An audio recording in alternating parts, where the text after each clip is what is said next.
for the invite. Even if I was not invited, I would come. Because of Charles. My name is Raj. I'm a consultant gynecologist at MP Shah and currently head of department. Charles and I have worked together for about 4+ years now. I have never had a single complaint against him, either from the staff or from any patients. Up until yesterday, we had patients coming in and asking for him. We have a tribute station at the clinic with his photo and with some candles. And our patients would look and start crying. I don't mean to make you cry. I'm sorry. I'm just telling you what's in my heart. And this is important for me, as it should be for everybody. This is sudden. This is shocking. This has happened. What would Charles want us to do? He was a very bright man. He was very intelligent. Not just with what he did in terms of his work, but can anybody stand up over here and say, he did wrong to you? He taught me a lot of things. He taught me time, how to give time. He taught me presence. Through the bikers, if you ask anybody, we've learned so much from him. Authenticity. Be who you are. And I thoroughly appreciate for everything that he's taught me and everybody around me.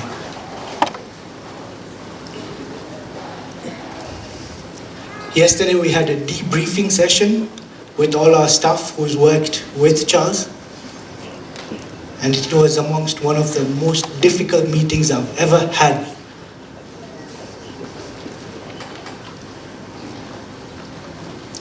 And we're all a lot better because of it.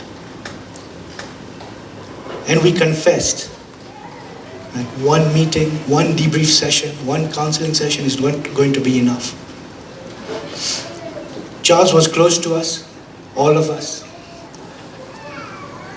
He's been taken away from us. It was his time. What do we learn from him? What would he want us to do right now? He lived a good life. We celebrate his life.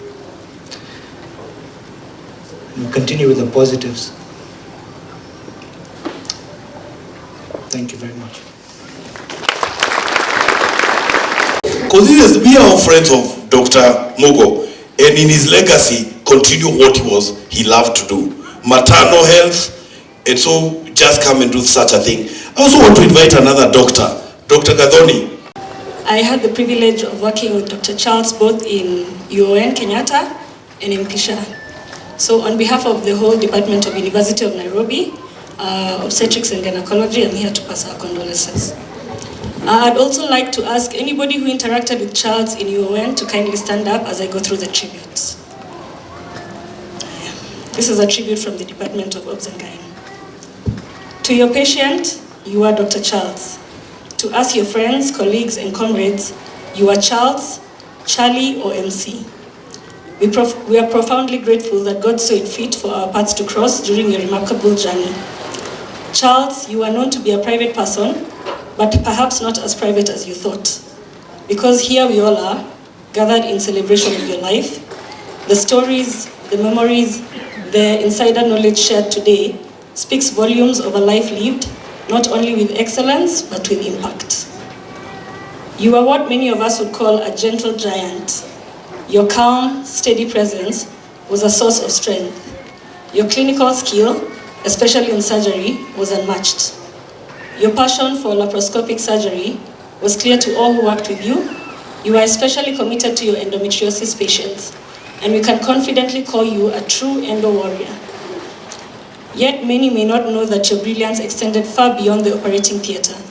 You are also a teacher, and instrumental in rolling out the POCUS program to residents, which was an ultrasound program.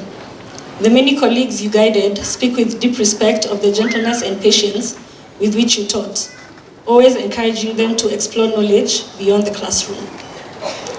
In these last few months, we watched you pour yourself into your thesis. In just 4 months, you accomplished what many of us struggled to achieve over the 1 or 2 years. True to your style, you did it with grace, dedication, and finesse. We often joked with you, Charles, you know too much. Come down to our level and explain things simply. And you did it. You are always willing to extend a hand or a simple check-in call, offering guidance with kindness and humility.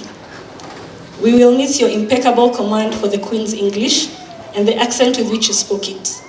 We will miss your sense of style, which never wavered, not even in a word round. We are still unsure if you knew what scrubs were outside the operating room. Even in the sweltering Mombasa heat during the COGS conference, you always donned a full suit with effortless charm. Of course, Charles, you aren't without your quirks, and we loved you all the more for them. You are big on communication. Impromptu rota changes were a definite no-no, and you never hesitated to call us out. But the reason was never avoiding work. It was because it interfered with your AMREF and MP Shah schedules, where you were doing life-saving work that in the end made you a hero. And even more importantly, you didn't want your time with your children disrupted. Everyone lucky enough to call you a friend knows just how much they mean to you. Your kids were your world. You made time for them, protected your playdates with them fiercely, and made sure they always felt your presence, no matter how busy clinical life got. They are incredibly fortunate to have known the love of a father like you.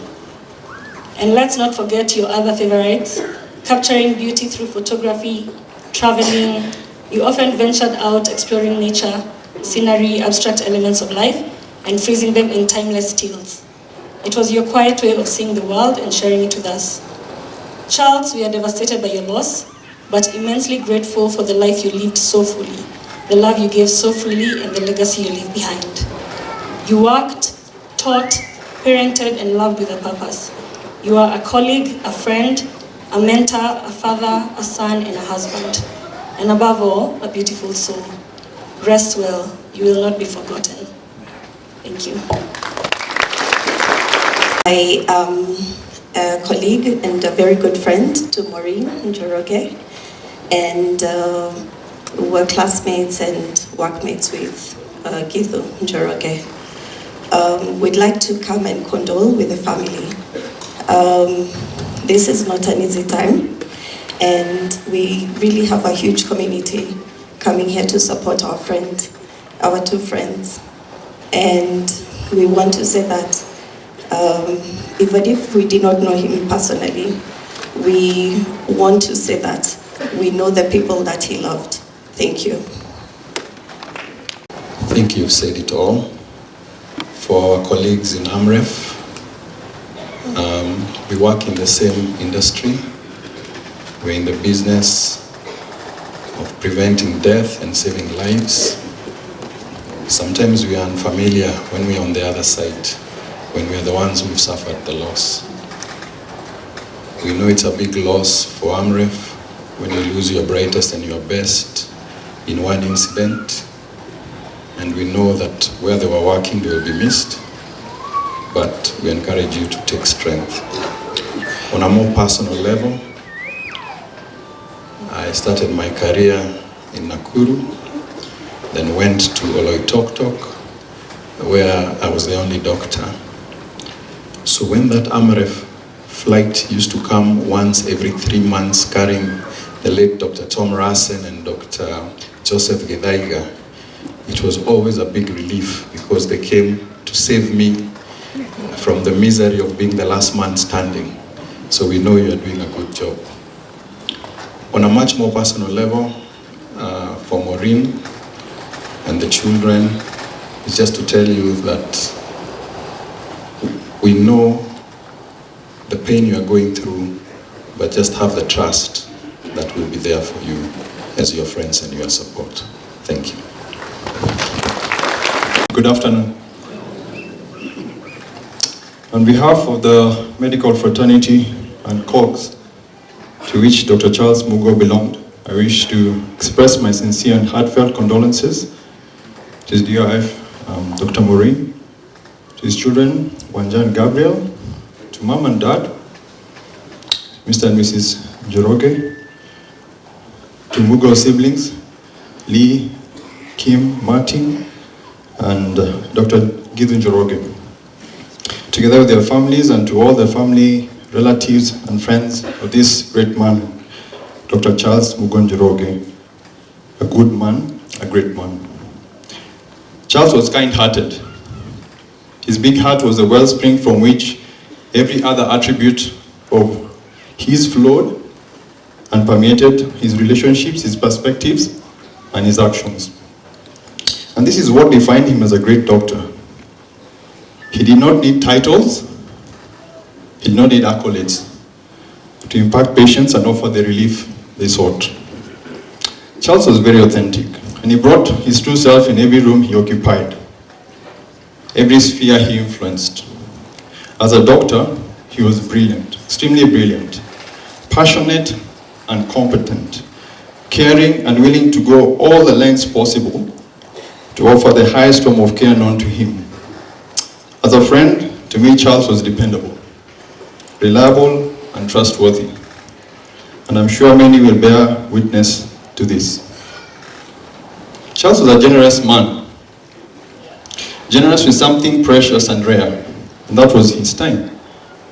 Charles never rushed a conversation with a colleague, or a friend, or a consultation with a patient. He simply never watched the clock during a conversation. Charles would listen without ego and would freely engage with people from all cadres and walks of life. Basically, his time was never spent, it was invested. One particular interesting conversation I had with him, on the side of the road one Friday morning when I encountered a mechanical challenge with my vehicle. Charles, I told him to, start the clinic, as I make my way there. And instead of following through with the plan that we had made, Charles decided to appear in person, not as a doctor, but as a mechanic and a friend, in his legendary red VW Jetta. And this conversation wandered into the realm of vehicles and machines, and you can imagine who led the conversation this whole time. This was one memorable banter on the side of the road, and he summarized this discussion in a very interesting poetic phrase. He said, life is too short to drive a boring car. And I think this is extended to his life. Life was too short for Charles to live a boring life. He had to be bold and audacious. His days were seasoned with color, flair, and adrenaline. Charles was so humane and self-aware. He understood himself in a way very few people did, and with such clarity. He was grounded and unafraid to face the truth. He embraced his strengths with humility, and his weaknesses were guiding lights to his better self. His willingness to learn made him wiser, kinder, and endlessly aspiring. And his postgraduate thesis is a testament to this. With his supervisor, we hope to publish this excellent research work he did posthumously. Charles lived a life of service. And through this professional journey, you can actually see these were basically his avenues to express his passionate and excellent service to humanity, and this was just him. In summary, Mugo Njoroge, it was a privilege to do life with you. You gave more than was asked, cared more than was expected, and stood more truer than the strongest storm. Losing you this soon definitely leaves a silence, but your dependability, your warmth, your true life, mirrored in every life you touched, will be remembered. Go easy, my brother, and ride with the angels. You'll be missed. Thank you.